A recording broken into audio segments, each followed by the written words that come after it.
and climate-friendly behavior in their daily lives. Congratulations, India, for taking the lead in pioneering this movement. Guyana is committed to protecting and promoting green economic activity through actions that support the Sustainable Development Goals. Simple actions taken every day by citizens across the globe will help to harness the full potential of this collective action. We must do everything within our power to protect and preserve the environment by making the necessary lifestyle changes. All of us,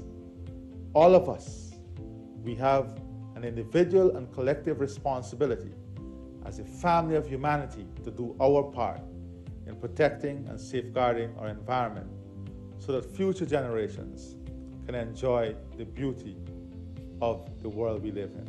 Thank you. Excellences, Monsieur le Premier ministre de la République de l'Inde, Monsieur le Secrétaire général des Nations Unies, Mesdames et Messieurs, le changement climatique, la préservation et la protection de l'environnement est un sujet qui me tient particulièrement à cœur. Comme je l'ai annoncé lors de la 77e Assemblée générale des Nations Unies, les solutions doivent venir de chaque nation, chaque leader et chaque citoyen. Mais surtout, les pays émetteurs doivent tenir leur engagement. Cela demande un effort commun de chaque pays pour préserver notre planète. Nous savons tous que la forêt est le poumon de la Terre et pourtant, l'utilisation du charbon de bois et du bois de chauffe reste une pratique courante sur l'ensemble du continent africain en général et à Madagascar en particulier. Dans mon pays, l'utilisation du charbon de bois pour la cuisson impacte la destruction d'1 hectare de forêt par an, ce qui est dévastateur, raison pour laquelle nous lançons une lutte contre la déforestation avec la promotion du clean cooking afin de réduire drastiquement l'utilisation et l'usage du charbon. Pour ce faire, nous allons favoriser l'utilisation du réchaud bioéthanol comme alternative dans chaque foyer. C'est en changeant les pratiques et les mentalités que nous pouvons changer les choses. Je suis convaincu que LiFE pourrait devenir l'un des points tournants dans notre lutte contre la crise climatique. Je remercie l'Inde, à travers son Premier ministre, qui est un leader inspirant en matière de protection de l'environnement, de nous avoir rassemblés autour de cette cause. C'est avec espoir et conviction que je vous rejoins dans cette mission. Ensemble, engageons-nous en faveur du développement durable pour un monde meilleur que nous souhaitons pour nos enfants. Mesdames et messieurs, il est temps de transformer nos discours en actions concrètes. Je vous remercie de votre attention. Bismillahirrahmanirrahim. One of the greatest breakthroughs we have made in recent years is recognizing that a clean, healthy, and sustainable environment is a fundamental human right. We must at the same time give back to nature. It is time we unpack the lessons left behind by our early ancestors. They taught us that love and respect for our natural heritage are essential for sustainable and resilient development. Prime Minister Modi's Mission Life could not have come at a more crucial juncture. The ill effects of the climate crisis come at us with full force, growing in severity the longer we let our inactions drag on. This ambitious initiative is a call for action. Let's not end it there.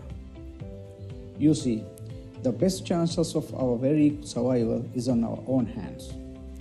Together, let's reflect on our lifestyles and make swift changes towards eco-friendly habits. Simple things in our everyday lives, like choosing to walk more instead of driving, or planting trees wherever we can, all add up to redressing environmental degradation.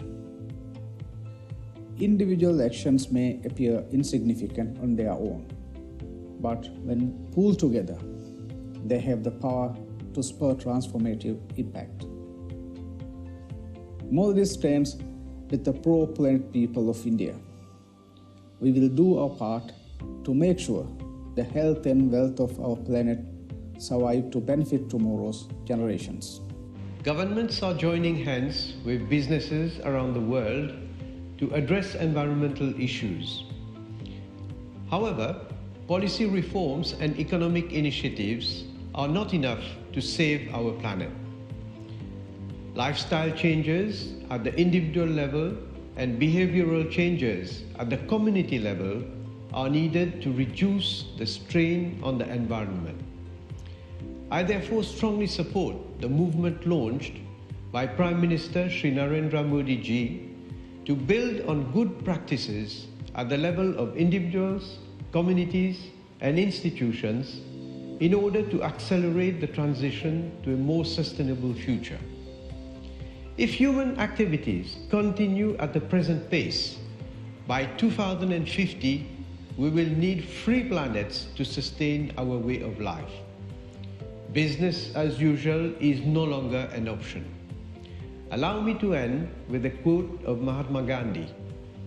The world has enough for everyone's need, but not for everyone's greed. I congratulate Prime Minister Narendra Modi and Government of India for advancing the idea for lifestyle, for the environment.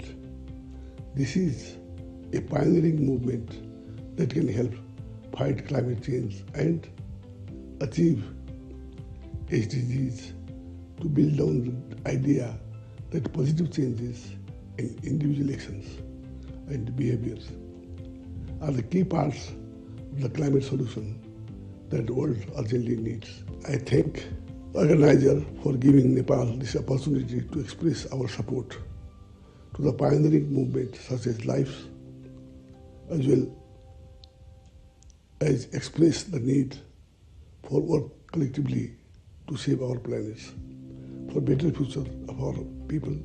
Thank you very much. In November last year, the world came together in the UK to sign the Glasgow Climate Pact.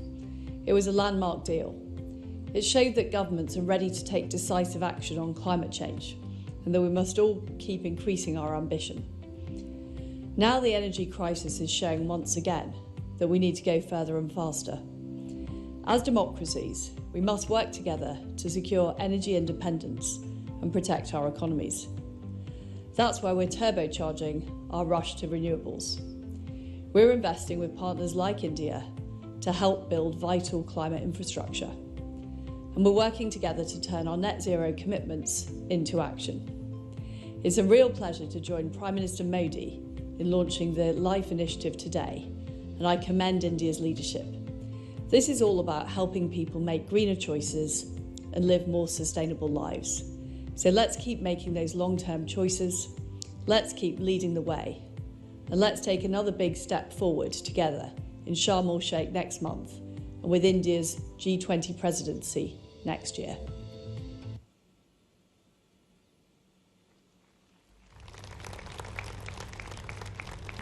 Thank you, one and all.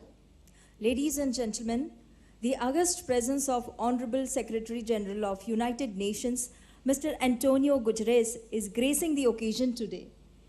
May I now request you, sir, to address the gathering. Please, sir.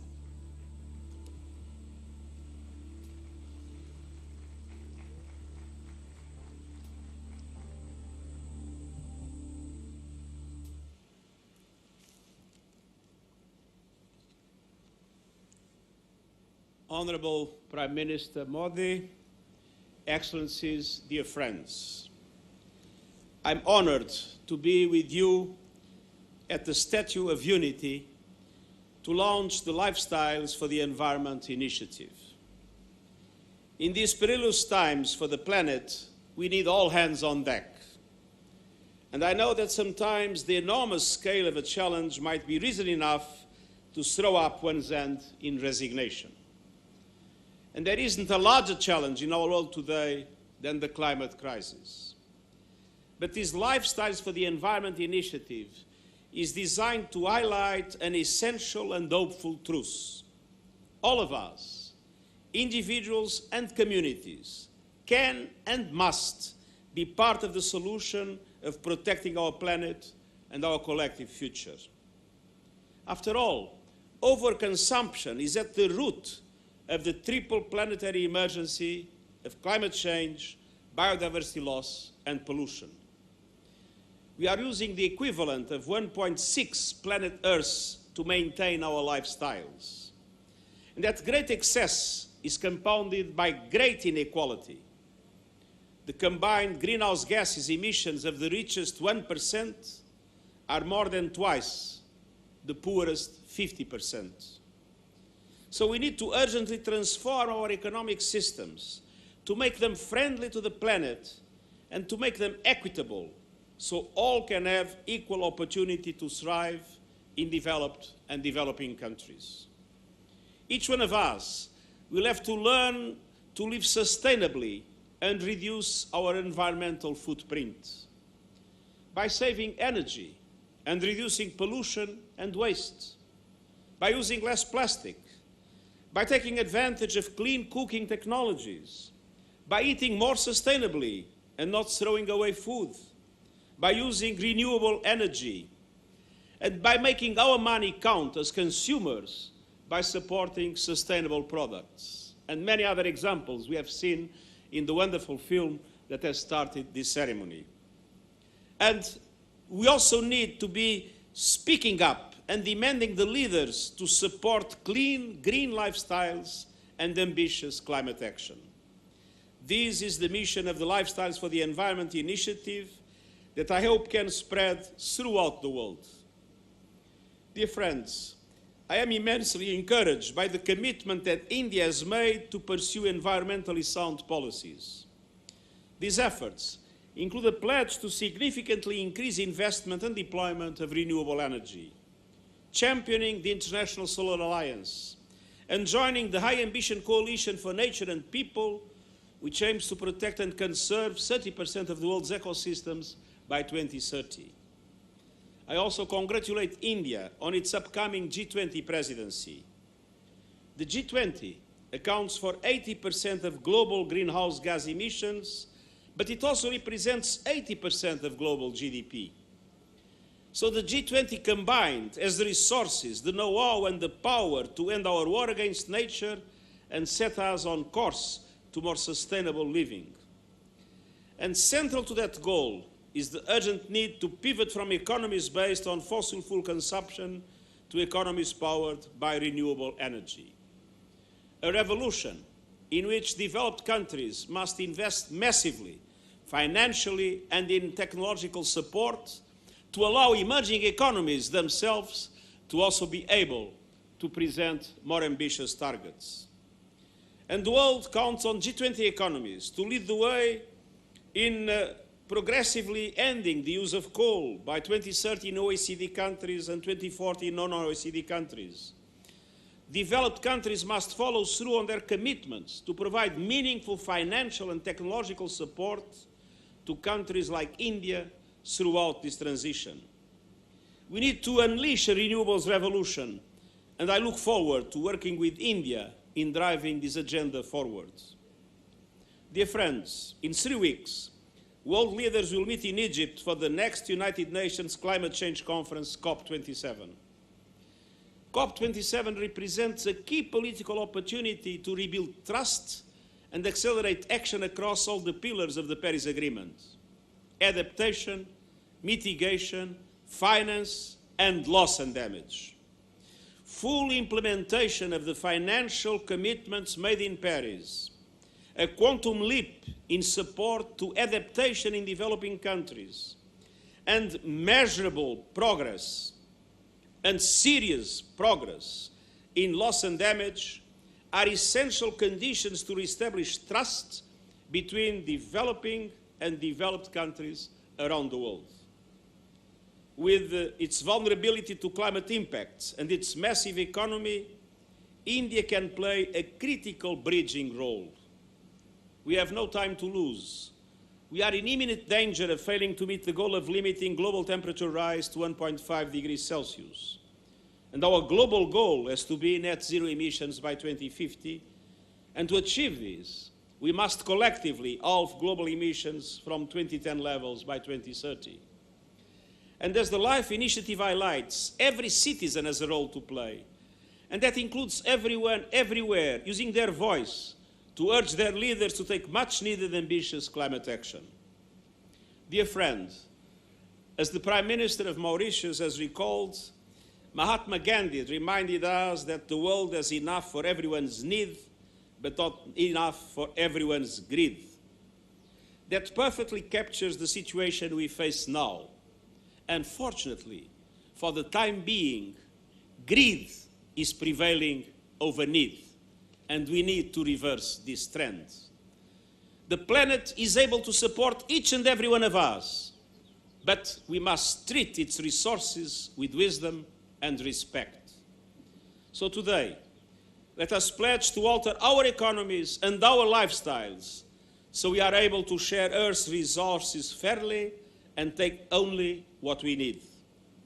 And let us count on India, as it assumes the G20 presidency, to help usher in a new era of sustainability fully in line with its history, its culture, and its tradition. Thank you.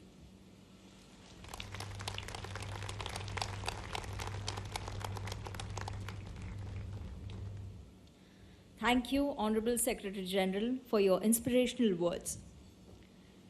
और अब भारत के माननीय प्रधानमंत्री श्री नरेंद्र मोदी जी से अब मैं सविनय अनुरोध करती हूं कि रिमोट का बटन दबाकर मिशन लाइफ के डॉक्यूमेंट का विमोचन करें एवं लोगो और टैगलाइन को लॉन्च करें।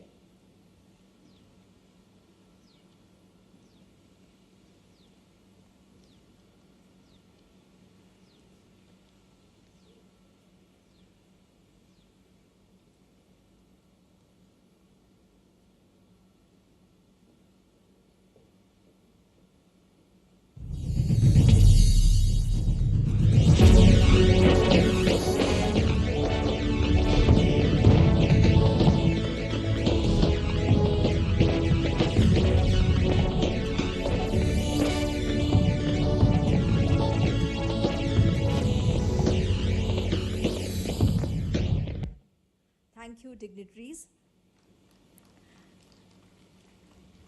आइए हम भी करतल ध्वनि से इस लॉन्च का, इस क्षण के हम साक्षी बने।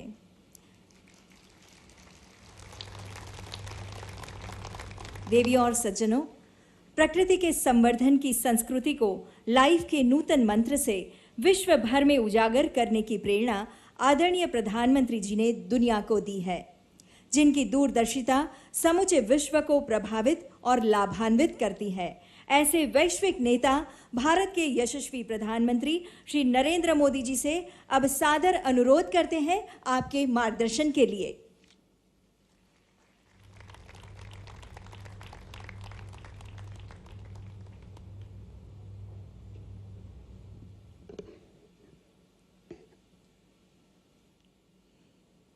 यूनाइटेड नेशंस के सेक्रेटरी जनरल एंटोनियो गुटेरेस जी, गुजरात के मुख्यमंत्री श्री भूपेंद्र भाई पटेल, भारत के विदेश मंत्री डॉक्टर एस जयशंकर जी, देश विदेश से आए सभी अन्य महानुभाव, देवी और सज्जनों, इस गौरवशाली धरती पर आप सबका हार्दिक स्वागत है। एंटोनियो गुटेरेस जी के लिए तो भारत दूसरे घर जैसा है। आपने अपना युवावस्था में बहुत बार भारत की यात्रा भी की है। गोवा से आपके पारिवारिक संबंध भी है।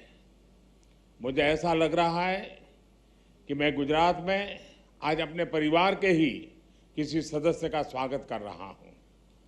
एंटोनियो गुटेरेस जी, आपका यहां आने के लिए बहुत बहुत आभार, बहुत बहुत अभिनंदन। मुझे खुशी है कि मिशन लाइफ को लॉन्चिंग के समय से अनेक देश इस संकल्प के साथ जुड़े हुए हैं। मैं फ्रांस के प्रेसिडेंट श्री मैक्रो, यूके के प्रधानमंत्री लीज ट्रस, गुयाना के प्रेसिडेंट इरफान अली, अर्जेंटीना के प्रेसिडेंट आल्वो फर्नांडिज, मॉरिशस के प्रधानमंत्री प्रवीण जगन्नाथ, मेडागास्कर के प्रेसिडेंट एंडी रोजे जी, नेपाल के प्रधानमंत्री शेर बहादुर जी, मालदीव के भाई सोली जी, अर्जेंटीना के मिनिस्टर जेरी एनविसेज का, इंडोनेशिया के प्राइम मिनिस्टर काया क्लास का हृदय से धन्यवाद करता हूं। साथियों, ये आयोजन हमारे राष्ट्रीय गौरव सरदार वल्लभ भाई पटेल की विशाल प्रतिमा स्टैच्यू ऑफ यूनिटी के सानिध्य में हो रहा है और क्लाइमेट चेंज के खिलाफ लाइफ में यूनिटी ही सबसे महत्वपूर्ण फैक्टर है। दुनिया की सबसे बड़ी प्रतिमा हमें पर्यावरण से जुड़े ऊंचे लक्ष्य तक तय करने और उन्हें पूरा करने की प्रेरणा देगी। साथियों, जब प्रतिमान विशाल होते हैं तो कीर्तिमान भी विशाल होते हैं। इस कार्यक्रम का आयोजन गुजरात में होना बहुत मायने रखता है और ये बिल्कुल उपयुक्त भी है। गुजरात भारत के उन राज्यों में से एक हैं जिसने सबसे पहले रिन्यूएबल एनर्जी और एनवायरनमेंट प्रोटेक्शन की दिशा में काफी बहुत कदम उठाना शुरू कर दिया था। चाहे बात नहरों पर सोलर पैनल लगाने की हो या सूखाग्रस्त इलाकों में जल स्तर बढ़ाने के लिए वाटर कंजर्वेशन का अभियान हो, गुजरात हमेशा एक प्रकार से लीडर के रूप में, एक ट्रेंड सेटर के रूप में रहा है। साथियों, क्लाइमेट चेंज को लेकर ऐसी धारणा बना दी है जैसे सिर्फ पॉलिसी से जुड़ा विषय है, लेकिन जैसे ही हम इस मुद्दे का पॉलिसी से जोड़कर देखने लगते हैं, जाने अनजाने में हमारे मन में ये बात बैठ जाती है कि इस पर सरकार ही कुछ करेगी, या फिर ये सोचते हैं कि अंतर्राष्ट्रीय संस्थाओं को इस पर कोई कदम उठाना चाहिए। ये बात सही है कि सरकार, अंतर्राष्ट्रीय संस्थाएं, उनकी भूमिका बड़ी है और वो इसे संभाल करने का प्रयास भी कर रहे हैं, लेकिन हम सभी देख सकते हैं कि अब इस मुद्दे की गंभीरता चर्चाओं से बाहर निकलकर दुनिया के हर कोने में, हर घर में आज नजर आने लगी है। क्लाइमेट चेंज से हो रहे बदलाव लोग अपने आसपास महसूस करने लगे हैं। पिछले कुछ दशकों में हमने इस दुष्प्रभाव को और तेज देखा है, अप्रत्याशित आपदाओं को झेला है। आज हमारे ग्लेशियर्स पिघल रहे हैं, समुद्रों का जलस्तर बढ़ रहा है, हमारी नदियां सूख रही है, मौसम अनिश्चित हो रहे हैं और ये बदलाव लोगों को सोचने पर मजबूर कर रहे हैं कि क्लाइमेट चेंज के मुद्दे को सिर्फ पॉलिसी मेकिंग के लेवल पर ही नहीं छोड़ा जा सकता। लोग खुद महसूस करने लगे हैं कि एक व्यक्ति, एक परिवार और एक समुदाय के तौर पर उन्हें इस धरती के लिए, इस प्लेनेट के लिए कुछ न कुछ जिम्मेवारी उठानी चाहिए, खुद ने भी कुछ करना चाहिए। लोग जानना चाहते हैं कि अपने खुद के प्रयत्न में या परिवार के साथ और अपने समुदाय के साथ मिलकर वो कौन से कदम उठा सकते हैं जिससे धरती की सुरक्षा हो सके, इस पृथ्वी की सुरक्षा हो सके। इन सारे सवालों का जवाब मिशन लाइफ में है। मिशन लाइफ का मंत्र है लाइफस्टाइल फॉर एनवायरनमेंट। पृथ्वी पर रहने वाले प्रत्येक व्यक्ति को व्यक्तिगत प्रयासों की कामना के साथ ही आज ये मिशन लाइफ का ये विजन दुनिया के सामने रख रहा हूं। मिशन लाइफ इस धरती की सुरक्षा के लिए जन जन की शक्तियों को जोड़ता है, उनका बेहतर इस्तेमाल करना सिखाता है। मिशन लाइफ क्लाइमेट चेंज के खिलाफ लड़ाई का लोकतांत्रिक, डेमोक्रेटिक एक प्रकार से उसका विस्तार कर रहा है, जिससे हर कोई अपने सामर्थ्य के हिसाब से योगदान दे सकता है। मिशन लाइफ इस बात पर भरोसा करता है कि छोटे छोटे प्रयासों का भी व्यापक प्रभाव हो सकता है। मिशन लाइफ हमें प्रेरित करता है कि हम सब अपनी रोजमर्रा की जिंदगी में ऐसा बहुत कुछ कर सकते हैं जिससे पर्यावरण की सुरक्षा हो। मिशन लाइफ ये मानता है कि अपनी लाइफस्टाइल में बदलाव करके एनवायरनमेंट की रक्षा की जा सकती है। ये आपको दो बहुत दिलचस्प उदाहरण देना चाहता हूं, बड़ी सरल बातें मैं बताना चाहता हूं। आपने देखा होगा कुछ लोगों को एसी का टेम्परेचर 17 डिग्री या 18 डिग्री सेल्सियस पर रखना बहुत पसंद होता है, लेकिन एसी का टेम्परेचर इतना कम करने के बाद यही लोग सोने के समय कंबल या रजाई का सहारा लेते हैं। एसी का हर डिग्री टेम्परेचर कम करना पर्यावरण पर उतना ही नकारात्मक प्रभाव, यानी उसको अगर हम बचा सकते हैं, कोशिश करके कर सकते हैं। यानी हम अपनी लाइफस्टाइल को ठीक करके हम तो पर्यावरण की कितनी बड़ी मदद होगी। लाइफस्टाइल से जहां भी एक और उदाहरण मैं बताना चाहता हूं, हम देखते हैं कि कुछ लोग 5 किलोमीटर प्रति लीटर के एवरेज वाली गाड़ी लेकर के जिम जाते हैं और जिम में ट्रेडमिल पर जमकर अपना पसीना बहाने की कोशिश करते हैं। अरे भाई, अगर ये पसीना आप पैदल चलकर या साइकिल पर जिम जाकर के उठा लेते तो पर्यावरण की रक्षा भी होती और आपके स्वास्थ्य की भी रक्षा होती। साथियों, लाइफस्टाइल से व्यक्तिगत और समाज के छोटे छोटे प्रयासों से कैसे बड़े नतीजे आ सकते हैं, मैं इसका भी उदाहरण देना चाहता हूं। भारत में हमने कुछ साल पहले देशवासियों से ज्यादा एलईडी बल्ब इस्तेमाल करने के लिए आग्रह किया था। मकसद ये था कि लोग को बिजली का बिल कम हो, बिजली का कम खर्च हो और पर्यावरण की भी रक्षा हो। सरकार ने एलईडी बल्ब की एक योजना शुरू की और देश का प्राइवेट सेक्टर भी इसमें भागीदार हो गया। यहां आए अंतर्राष्ट्रीय एक्सपर्ट्स ये जानकर के उनको हैरानी होगी कि कुछ ही समय के भीतर भारत के लोगों ने 160 करोड़ से ज्यादा एलईडी बल्ब अपने यहां में लगा दिए, परिवर्तन कर दिया। और इसका प्रभाव यह है कि 100 मिलियन टन से ज्यादा कार्बन डाइऑक्साइड का उत्पादन हम कम कर पा गए, उसका उत्सर्जन कम कर पाए। और मैं ये आपको नोट करने के लिए जरूर कहूंगा कि ये प्रतिवर्ष हो रहा है, ये सिर्फ एक बार की घटना नहीं, हर वर्ष ये बेनिफिट होने वाला है और उसका लाभ होने वाला है। एलईडी की वजह से अब हर साल इतना उत्सर्जन कम होने लगा है। साथियों, गुजरात महात्मा गांधी की भूमि है, जन्मभूमि है, तो उन विचारकों से एक जो बहुत पर्यावरण संरक्षण और प्रकृति के साथ तालमेल लेकर के जीवन जीने का महत्व समझ गए। उन्होंने ट्रस्टीशिप के अवधारणा की विकसित की थी। मिशन लाइफ इस सबको पर्यावरण के ट्रस्टी बनाता है। ट्रस्टी वो होता है जो संसाधनों का अंधाधुंध इस्तेमाल नहीं होने देता। एक ट्रस्टी एक शोषक के रूप में नहीं बल्कि पोषक के रूप में काम करता है। मिशन लाइफ P3 की अवधारणा को मजबूत करेगा। P3 यानी प्रो प्लेनेट पीपल।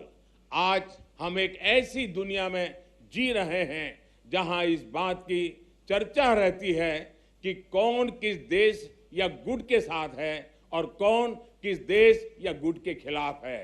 लेकिन मिशन लाइफ धरती के लोगों को प्रो प्लेनेट पीपल के तौर पर जोड़ता है, उनको अपने विचार से समाहित करता है, एक कर देता है।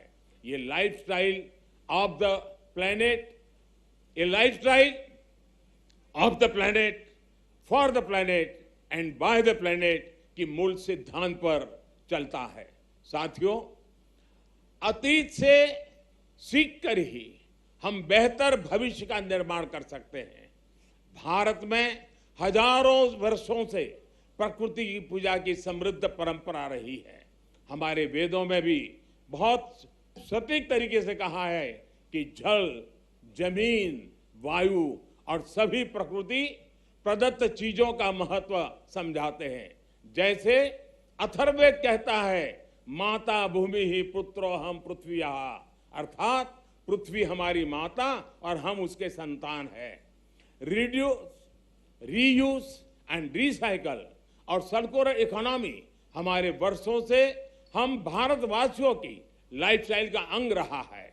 और हम सभी जानते हैं कि दुनिया के कई हिस्सों में, कई देशों में ऐसी प्रथाएं आज भी है, प्रचलित है, जो हमें प्रकृति के साथ तालमेल बिठाकर चलने के लिए प्रेरित करती है। मिशन लाइफ प्रकृति के संरक्षण से जुड़ी हर इस लाइफस्टाइल को समाहित करेगा जिसे हमारे पूर्वजों ने अपनाया था और जिसे हम अपने जीवन शैली का हिस्सा बना सकते हैं। साथियों, आज भारत में सालाना प्रति व्यक्ति कार्बन फुटप्रिंट करीब 1.5 टन ही है, जबकि दुनिया का औसत 4 टन प्रति वर्ष का है।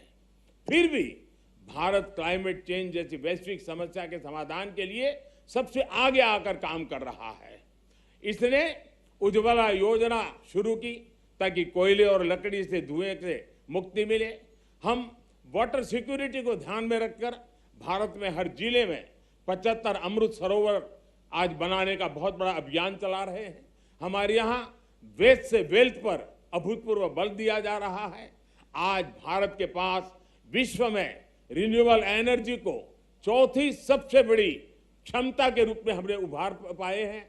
आज हम विंड एनर्जी में भी चौथे नंबर पे हैं, सोलर एनर्जी में भी 5वें नंबर पे हैं। पिछले 7-8 वर्षों में भारत की रिन्यूएबल एनर्जी की क्षमता करीब 290% का इजाफा हुआ है। इससे हमने इलेक्ट्रिक क्षमता का 40% नॉन फॉसिल फ्यूल यानी उस सोर्स को ही हासिल करने का लक्ष्य अब भी हमने समय सीमा से 9 साल पहले हासिल कर लिया है। हमने पेट्रोल में 10% इथेनॉल ब्लेंडिंग का लक्ष्य भी तय किया था और उसे भी समय सीमा से 5 महीने पहले ही हमने पूरा कर लिया है। अब भारत पेट्रोल में 20% इथेनॉल ब्लेंडिंग के लक्ष्य पर काम कर रहा है। हाइड्रोजन इकोसिस्टम के लिए भारत पर्यावरण के अनुकूल ऊर्जा स्रोत की तरफ भी बहुत तेजी से कदम बढ़ा रहा है और ये गुजरात ग्रीन हाइड्रोजन के लिए हब के रूप में विकसित होता चला जा रहा है। इससे भारत और विश्व के कई देशों को नेट जीरो के अपने लक्ष्य को हासिल करने में बहुत बड़ी मदद मिलेगी। साथियों, आज भारत प्रगति भी कर रहा है और प्रकृति भी का उतना ही उत्तम उदाहरण बना करके तालमेल के साथ जीने का एक रास्ता को बना रहा है। आज भारत विश्व की 5 की बड़ी अर्थव्यवस्था भी बना है। हमारा वन क्षेत्र भी बढ़ रहा है। अन्य जीवों की संख्या में भी हमारी यहाँ लगातार वृद्धि हो रही है। भारत अब दुनिया के साथ अपनी भागीदारी का और ज्यादा बढ़ाना चाहता है। वन सन, वन वर्ल्ड, वन ग्रिड जैसे अभियान ऐसे ही लक्ष्यों की तरफ हमारे संकल्पों को मजबूत करते हैं।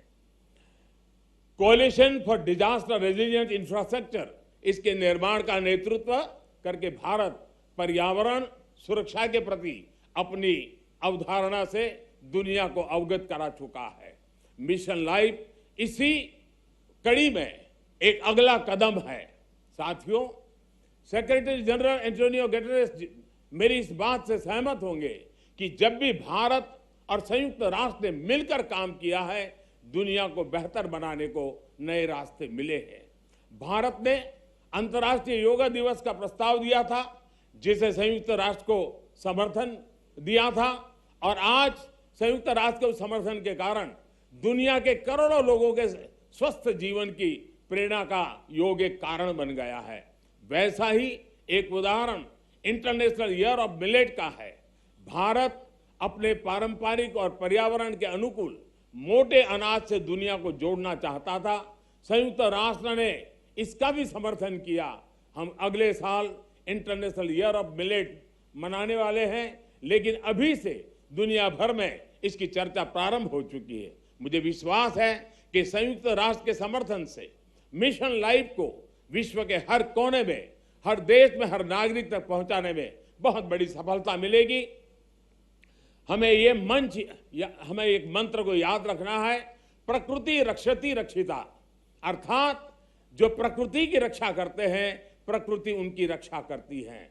मुझे विश्वास है इसी मिशन लाइफ पर चलते हुए एक बेहतर दुनिया का निर्माण कर पाएंगे। आप सभी का एक बार फिर मैं आभार व्यक्त करता हूं और यूएन के इस समर्थन के लिए मैं फिर से एक बार हृदय से धन्यवाद करते हुए मेरी वाणी को विराम देता हूं। धन्यवाद।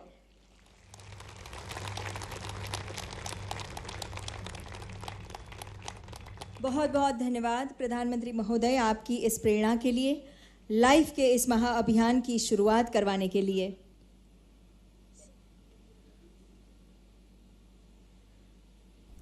We also thank Honorable Secretary General of United Nations for his valuable presence today. मुख्यमंत्री एवं विदेश मंत्री जी का हम हृदय से स्वागत अभिवादन करते हैं, धन्यवाद अदा करते हैं और आप सभी आमंत्रितों का भी बहुत बहुत धन्यवाद।